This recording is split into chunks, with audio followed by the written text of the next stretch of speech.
It was undoubtedly a contempt when he released details about their report when he had received them in confidence so that he could respond to them. That's just another contempt by Mr. Johnson. He just plays fast and loose with anything which he doesn't wish to be constrained by. And I think that's what comes out of this report. I've obviously only had time to read the summary in the time available since it was published, but it's completely damning. I thought the most damning thing was when he stood up in the House of Commons and said that he'd been given assurances that the rules had been followed at number 10 when he'd been specifically told by his civil servants that it was an assurance he couldn't give. Excuse me, let's share with our viewers some of the things that he has said. In a 3-page report, he released a lengthy statement. The key excerpts. The committee now says that I deliberately misled the House, and at the moment I spoke, I was consciously concealing from the House my knowledge of illicit events. This is rubbish. It is a lie. In order to reach this deranged conclusion, the committee is obliged to say a series of things that are patently absurd or contradicted by the facts. He went on to say about the committee's decision that their argument can be boiled down to, look at this picture, that's Boris Johnson with a glass in his hand. He must have known that the event was illegal, therefore he lied. That is a load of complete tripe. That picture was me in my place of work trying to encourage and thank my officials in a way that I believed was crucial for the government and for the country as a whole, and in a way which I believe to be wholly within the rules. He ends by saying this: this report is a charade. I was wrong to believe in the committee or its good faith.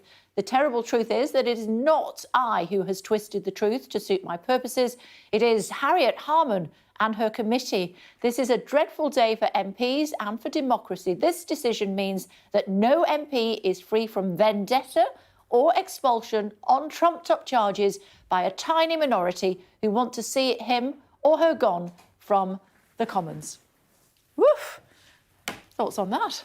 Well, it is a dreadful day to see a Prime Minister, former Prime Minister, attacking Parliament when previously he said that the sovereignty of Parliament and Parliament as an institution was so important to him. And that's what I find extraordinary with Mr. Johnson. Everything is fine, everything is important until he decides it isn't. The truth is this committee on the evidence has done its very best to look at the evidence of Mr. Johnson's misdoings. And frankly, the evidence against Mr. Johnson as Prime Minister is overwhelming over Partygate, that he misled the House. The issue was never, did he have parties? That's one thing. The issue is, did he mislead the House of Commons in answering questions at the dispatch box in a manner that was going to that brought him into the contempt? And it's absolutely abundantly clear that that happened. And as I say, it's not just a difference of interpretation of was I standing up holding a glass at an event which I didn't think was a party but I thought was a work event. It's the fact that the committee's been able to establish that when he came to the dispatch box, he made statements which he knew were disagreed with by his own officials, who had said, well, you can't say that. I think that for me, that's one of the most damning aspects of this report. But overall, Mr. Johnson just chucks up smoke screens in all directions. So as I say, here's somebody who says Parliament is really important. After all, it was the centrepiece of his Brexit, wasn't it? Parliament's sovereignty must be restored. But when actually the House of Commons exercises its sovereign right to discipline and to investigate a member of Parliament who might be in contempt, then it's all complete rubbish. He says it's a vendetta against him. He says that he was rallying the troops. He had a glass in his hand because he was raising a glass in support of those that have been working tirelessly through the pandemic. And in addition to that, he says, look at what the Metropolitan Police said. You know, they did find me guilty on one case that was a piece of birthday cake at the start of a meeting, looking at some of the pictures as we're talking to you that have actually been highlighted in the report. But the point is, did he mislead the House of Commons? As to his motivation when he turned up to these meetings, I'm not in a position to comment, although I have to say some of the meetings look rather like parties when you look at the photographs. They don't really look like work events. But even assuming that, he was put on the spot and asked at the House of Commons dispatch box what was going on. And what he replied included quite deliberate lies. You can't just brush that under the carpet. Ministers are supposed to give honest accounts to the House of Commons on facts, and he didn't do it. What do you make of him swiping at members of the committee, including Bernard Jenkins and indeed the chairman of the committee? Well, it seems to me to be all of a piece with the way Mr. Johnson behaves. This committee is the mechanism, it's the only mechanism constitutionally by which the House of Commons can protect its privileges and enforce the standards it expects from MPs towards them. That's what we have. And yet suddenly, Mr. Johnson just thinks that this is something which he can criticise.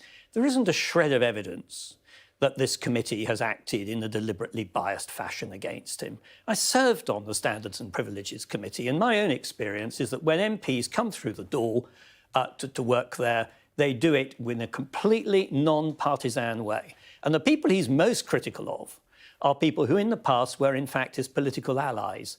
And I think that's quite telling, because the idea that they should have a bias against him seems to me to be rather improbable. I'm just hearing, if you'll indulge me for a second, from the Liberal Democrats. They have been responding and they've called on Rishi Sunak to strip Boris Johnson of his ex-Prime Minister's allowance following the publication. The former Prime Ministers are entitled to claim up to £115,000 a year to fund office costs for life. They say that is inappropriate and it should be cut by Rishi Sunak. What do you think? Well, I think one has to think about that. I don't think I'm going to comment on it. Because ex-Prime Ministers are entitled to the allowance, and he is an ex-Prime Minister. But I have to say, his overall behaviour in the course of the last week, as I say, breaking the confidence of the committee by partly releasing their findings in a way that he could spin to his best advantage, and now the serial attack on members of the committee does raise a whole series of issues about his fitness for any form of public role. And so I suppose it's something which Mr. Sunak may wish to consider, but I wouldn't want to pronounce on that. And just a final thought before I let you go. The committee itself making the point that this is unprecedented, that no previous Prime Minister has been found to be deliberately misleading the House. Yes, it's completely unprecedented, but then Mr. Johnson is a completely unprecedented figure. After all, we know that he's a man who is a serial liar. And he lies not only to protect himself, he also lies to smear other people. I've watched it during the course of his career, and he did it when he was Prime Minister. So seeing that he did it so routinely and regularly in a number of other settings doesn't really come as a surprise that he lied through his back teeth about the circumstances relating to breaches of the rules in number 10 Downing Street. Can he come back from this? I hope not. I hope he's gone for good. The country is much better off without him. OK, it's good to see you. Thank you very much for joining us.